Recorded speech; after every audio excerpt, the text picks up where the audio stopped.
49 అంటే సంతానం, 49 అంటే సంతోషం. 49 ఆంధ్రప్రదేశ్, తెలంగాణ. గారు నమస్తే జయ. రమగారు, మనకి దీపావళి వెళ్ళిన మరుసటి రోజు నుంచి కార్తీక మాసం మొదలవుతుంది. అయితే ఈ కార్తీక మాసానికి సంబంధించి ఎన్నో సందేహాలండి. పూజ ఎలా చేసుకోవాలి, ఎట్లా మొదలు పెట్టాలి? ఎందుకంటే 30 రోజులు చేసుకునే విధానం కదా రమగారు. రకరకాల సందేహాలు వస్తూ ఉన్నాయి. ప్రతిరోజు తలస్నానం చేయాలా, తల అంటుకోవాలా, లేకుంటే పైనుంచి మనం తలస్నానం చేయొచ్చా? ఒక్కొక్క డౌట్ అడుగుతాను రమగారు. సరే, తలస్నానం చేయాలి. కార్తీకంలో చేసే తల స్నానం అంటే మొత్తం స్నానం మంచిది. ఇది ఎక్కడ మంచిదంటే నదిలో, వాపి కూప తటాకాదుల్లో. వాపి కూపం అంటే నుయ్యి, దిగుడుబావి, చెరువు, నది, ఈ 4 తలారా స్నానం చేయటం మంచిది. ఎందుకంటే శరత్కాలంలో నీటి యందు ఈ గంగా నది ఉంటుంది. ఆ శరత్కాలపు నీళ్ళలో ఔషధులు ఉంటాయి. దీనివల్ల ఇలా చేయాలి అని చెప్తారు. మనం ఇంట్లోనే తలస్నానం చేయాలి అని అనుకుంటాం, మనకి బయటికి వెళ్ళే అవకాశం లేదు. ఏదో ఒకసారి నది స్నానానికి వెళ్తాం. రోజువారీ ఎలా చేయాలి? కొంతమందికి సైనసైటిస్ ఉంటుంది, తల ఆరదు, తలకాయ నొప్పి వస్తుంది. 2 రోజులు స్నానం చేసేసరికి తల జిడ్డుగా అయిపోయి తల బంకలాగా ఉంటుంది. జడేసుకున్నా బాగుండదు, మగవాళ్ళకు కూడా జుట్టు బాగుండదు. ఈ సమస్యలు ఉంటాయి. అయితే ఇప్పుడు అలాంటి సమస్యలు ఉన్నవాళ్ళు నిత్యం చేయొద్దు, పర్వదినాల్లో తలస్నానం చేయండి. పర్వదినాలంటే 4 సోమవారాలు, 2 ఏకాదశులు, పౌర్ణమి, ఈ పర్వదినాల్లో చేయండి. మొదటి రోజున చేస్తాం తలకి. తర్వాత నూనె రాసుకోవచ్చు. అంటే కార్తీకంలో మనం నీకు మొత్తం నెల నువ్వు తలస్నాన నియమం పెట్టుకున్న వాళ్ళు, అంటే వ్రతి ఎవరైతే ఉంటారో, నేను చెప్పటల్లా, ఇవి నా సొంత ఉద్దేశాలు కావు, కార్తీక పురాణ కథల్లోనే చెప్పబడింది. అంటే వ్రతంగా తీసుకునే వాళ్ళు ఏం చేయాలి? కింద పడుకోవాలి, భూశయనం, ఏకభుక్తము భూశయనము, నూనె రాసుకోకూడదు, నిత్యము తలస్నానం చేయాలి, తెల్లవారుజామునే చేయాలి, దీపారాధన చేసుకోవాలి, దేవతార్చన చేసుకోవాలి, పురాణ పఠనం చేయాలి, శ్రవణం చేయాలి. పఠనం కానీ శ్రవణం కానీ ఇవి పూర్తిగా నియమం. చాలా విషయాలు ఉన్నాయి, చాలా పెద్ద పెద్ద నియమాలు ఉన్నాయి. సూక్ష్మంలో మోక్షం మనం ఏం చేస్తాం? అందులో నుంచి కొన్ని తీసుకుంటాం. ఆ కొన్నిటిని, మనకి అనుకూలమైన వాటిని, మనం చేయగలిగే వాటిని శ్రద్ధగా చేయండి. ఏవి మనం చేయగలమో అవే చేయండి. నిత్యస్నానం మీకు పడకపోతే చేయొద్దు. అందులో చెప్తారు క్లియర్గా, పర్వదినాల్లో కానీ కనీసం పౌర్ణమి నాడు కానీ అని. ఓహో, చెప్తారు. వెసులుబాటు ఉంది, ఉన్నాయి, చెప్పారు అందులోనే. మన సొంత మాటలు చెప్పడం కాదు ఇది, ఖచ్చితంగా కార్తీక పురాణంలోనే చెప్పారు. మనం పురాణం చదువుతూ వెళ్తామా, 3వ రోజు 4వ రోజు ఈ వివరం చెప్తారు ఖచ్చితంగా. తొలి రోజునే మనకి చాలా అనుమానాలు ఉంటాయి. అందుకని స్నానం మొదటి రోజు చేయండి. తర్వాత రోజు నుంచి తెల్లవారుజామున స్నానం చేసి దీపారాధన చేసుకోండి, మీకు దీపం పెట్టుకునే ఆసక్తి కనుక ఉంటే. ఈ తలస్నానం మీకు పడకపోతే కేవలం పర్వదినాల్లోనే తలస్నానం కూడా చేయవచ్చు. నూనె పెట్టుకొని తల అంటుకోవాలి రమ్మగారు? తల స్నానమే అంతే, నీళ్లు పోసుకోవటం. అభ్యంగనం అంటే నూనె రాసుకుని తల రుద్దుకోవటము, ఒళ్ళు నలుగు పెట్టుకోవటము దీంట్లో కార్తీక పండగలకి చెప్పరు. నువ్వు మీ పర్వదినాలే చేస్తానంటే మధ్యలో నీ వెసులుబాటు బట్టి నువ్వు నూనె రాసుకో, తలంటి పోసుకో.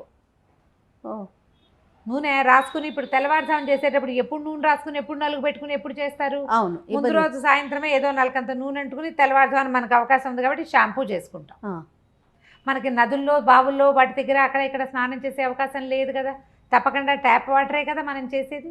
నది అవకాశాలు, బావి అవకాశాలు ఉన్నవాళ్ళు మా అదృష్టవంతులు, వాళ్ళు చేసుకుంటారు. లేని వాళ్ళు ఇలా చేయొచ్చు, పర్వదినాల్లో చేయొచ్చు. ఇప్పుడు నెత్తి మీద పోసుకోవాలి నియమంగా పెట్టుకుంటే చేయండి. లేదా అదవైతే పుణ్య స్త్రీలైతే పసుపు రాసుకుని స్నానం చేస్తే తల స్నానం చేసిన ఫలితమే ఉంటుంది. పసుపు రాసుకోవాలి.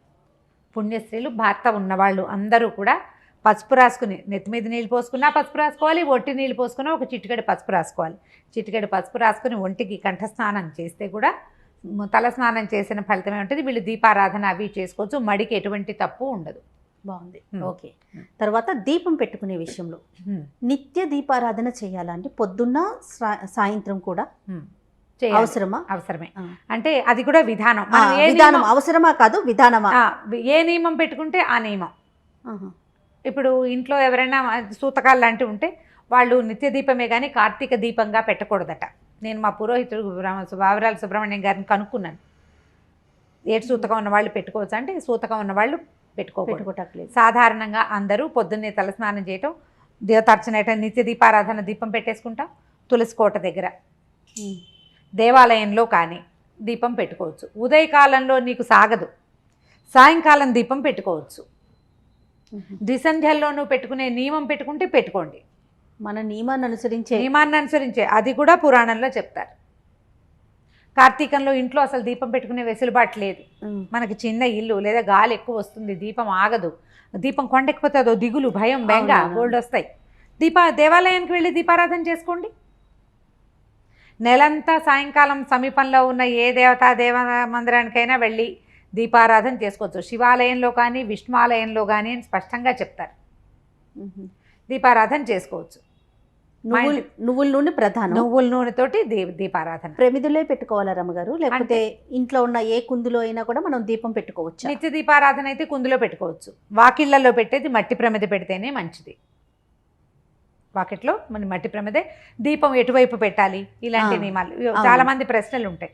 సాధారణంగా మనం నరక చతుర్దశి నాడు దక్షిణం వైపుకి దీపం చూపిస్తాం, యమదీపం అంటాం. మిగిలిన రోజుల్లో ఈ దక్షిణముఖంగా దీపం పెట్టకూడదట. అది కూడా సుబ్రహ్మణ్యం గారే చెప్పారు.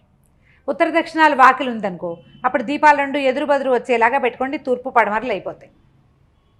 దీపపు ఇది గుమ్మానికి మండిగాని వైపుకి పెట్టకూడదు, దీపం జ్వాల యువతలకు ఉండేలాగా పెట్టాలి, ఎదురు బదురు పెట్టుకోండి. ఇప్పుడు ఇది మనకి దక్షిణం అనుకో, ఇప్పుడు ఇది దక్షిణం, ఇది దక్షిణపు వాకిలి, ఇలా పెట్టద్దు, దీపాలు రెండు ఇలా పెట్టండి. ఒకదాన్ని ఒకటి చూస్తాయి, అప్పుడు ఇవి తూర్పు పడమరలే అవుతాయి. క్లియర్గా చెప్పామా? శంక లేకుండా. ఒక్క నరక చతుర్దశి రోజున మాత్రం, నరక చతుర్దశికి మాత్రమే యమదీపం దక్షిణం వైపుకి దారి చూపిస్తాం.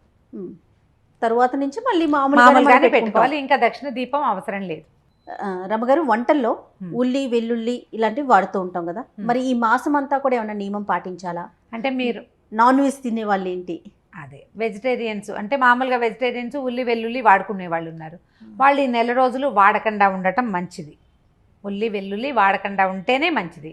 నాన్ వెజ్ వాళ్ళు ఒకవేళ అంటే ఏ రోజు మీరు ఉపవాసం చేస్తారో ఆ రోజున కనీసం తినకుండా ఉండండి. ఆ రోజున ఇవి వాడకుండా ఉండండి. మీరు ఈ నియమం పెట్టుకుంటేనే సుమి, మేము దేవుడికి దండం పెట్టుకుంటాం మాకు నియమాలు లేవంటే ప్రశ్నే లేదు. దీన్ని మాత్రం ఇలా చేయొచ్చు. కానీ ఈ నెల రోజులు సాధారణంగా వెజిటేరియన్స్గా ఉండే వాళ్ళందరూ కూడా ఉల్లి వెల్లుల్లి వాటిని మానేస్తారు. ప్రత్యేకమైన కారణం ఏమన్నా ఉందా రమ్మగారు?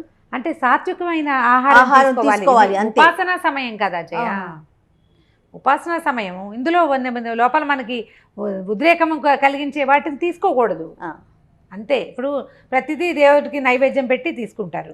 నైవేద్యాల్లో మనం వెల్లుల్లిపాయ సాధారణంగా మనం వేయం కదా, మనకు అదే ప్రధాన ఆహారం, మేము అదే పెడతాము అంటే అది ఎవరి ఇష్టం వాళ్ళది. సాధారణంగా మాత్రం ఇవి వాడకూడదంటారు. ఇంకా తినకూడని కాయలు, ఆకాయ, గుమ్మడికాయ, వాకుడుకాయ చాలా పురాణంలో చెప్తారు. ఎన్ని పాటించగలమో తెలీదు. నేనేమనుకుంటాను, నా ఉద్దేశం ఇది చెప్తా. ఈ విషయంలో మనం ఒక నియమం పెట్టుకోవాలి, ఈ నియమభంగం చేయొద్దు. తెల్లవారుజాము 4 స్నానం చేయలేవు నువ్వు. 6:15కో 6:10కో 6:25కో సూర్యోదయం అవుతుంది. 6 గంటలకు స్నానం చేయి. స్నానం చేయగానే దీపం పెట్టుకో. ఉల్లి వెల్లుల్లి తినకు. పర్వదినాలు ఉపవాసం ఉంటాననుకో, ఈ పర్వదినాలు 6, 7 ఉన్నాయి, ఈ 7 పర్వదినాల్లోనూ ఉపవాసం ఉండు. 7 పర్వదినాల్లోనూ దీపారాధన చేసుకో. అట్లా పెట్టుకుంటే నియమభంగం చెయ్యొద్దు. మొదలుపెట్టి మానేసి చేయకూడదు. అన్ని నియమాలు పెట్టుకొని చేయలేకపోతాం. అలాంటి చేయలేక ఈ కార్తీక మాసం ఎప్పుడు వెళ్తుందిరా దేవుడా అని చూడొద్దు. అలా చేయకూడదు దేవతార్చన. ఇప్పుడు మనకి ఇంట్లో కంపెనీ లేదనుకోండి, భర్త ఇది పాటించరు, పిల్లలకి అవి ఇవి అన్నీ వండి పెట్టాలి. నాకు అసలే కార్తీక మాసం వీళ్ళు వండమంటున్నారు అని బాధపడదు. వాళ్ళని బాధించి పూజలు చేయకూడదు. మనం చిన్న నియమం పెట్టుకోండి, మీ పరిస్థితికి అనుగుణమైన నియమం పెట్టుకుని దానిని వడంబడి ఉండాలి. ఆ నియమానికి దాని పట్ల శ్రద్ధగా ఉండి ఆ ఒకరోజు చేసుకోండి. అవి చెప్పండి, సోమవారం నాడు నేను వండను, తిన్ను, చేయను, మీరు ఏమైనా చేయండి. రోజు వండను తిన్ను అంటే కష్టం కదా, ఇవాళ చేయను. ఎంత చక్కని వెసులుబాట్లు చెప్తున్నారు రమ్మగారు. అది ఉన్నది జయ, గ్రంథంలో ఉంది. మనం ఆలోచించుకోవాలి కదా, దాని మీద బోల్డ్ ప్రశ్నలు వస్తాయి. మరి ఇంట్లో వాళ్ళకి చేసి పెట్టాలి కదమ్మా అని. నెలంతా వాళ్ళని ఎలా ఎండబెట్టగలుగుతావు నువ్వు? వాళ్ళు వినరు నీ మాట. వినిపించగలిగే ఇది ఉంటే నీకు ప్రశ్న లేదు. ఒకవేళ వినిపించలేము అంటే ఈ ప్రత్యేక నియమాలు పెట్టుకోండి, అప్పుడు మీకు కుదురుతుంది. అప్పుడు బెంగ లేకుండా, భయం లేకుండా, అమ్మో ఇలా చేసేసాం ఏమైపోతుందో, తప్ప అదా ఇదా, నాన్ వెజ్ తిన్న రోజున గుడికి వెళ్తే ఏదైనా అయిపోతుందా, ఎందుకు ఇప్పుడు అంత ఏదో అయిపోతుందంటే తినడమే తప్పు కదా, మరి ఇదేమో తింటావు, భయం ఎందుకు? భగవంతుడు ఇచ్చిన ఆహారం అని దండం పెట్టుకోవాలి అంతే. దేవుడు అన్నీ నువ్వు చూస్తున్నావు అంతా. ఓ పక్కన మనం అది మాట్లాడతాం, మళ్ళీ ఈ టెన్షన్ కూడా ఫీల్ అవుతాం. భయపడద్దు, ప్రధానంగా భక్తి శ్రద్ధతో ముందుకు వెళ్ళటం అంతే. సరే రమ్మగారు, ఇప్పటి వరకు ఉన్న డౌట్లు అయితే ఇవి. మరి ఈ మాసం వెళ్ళేలోపు మళ్ళీ వస్తూ ఉంటాయి మాకు కొత్త కొత్త సందేహాలు. డెఫినెట్గా ఇంకొక వీడియోలో మరికొన్ని డిస్కస్ చేద్దాం. అలాగే, నమస్తే. నమస్తే చేయండి. ఈ వీడియో కనుక మీకు నచ్చినట్లయితే లైక్ చేయండి, షేర్ చేయండి. మరిన్ని వీడియోస్ కోసం మా ఛానల్ని సబ్స్క్రైబ్ చేసుకోండి.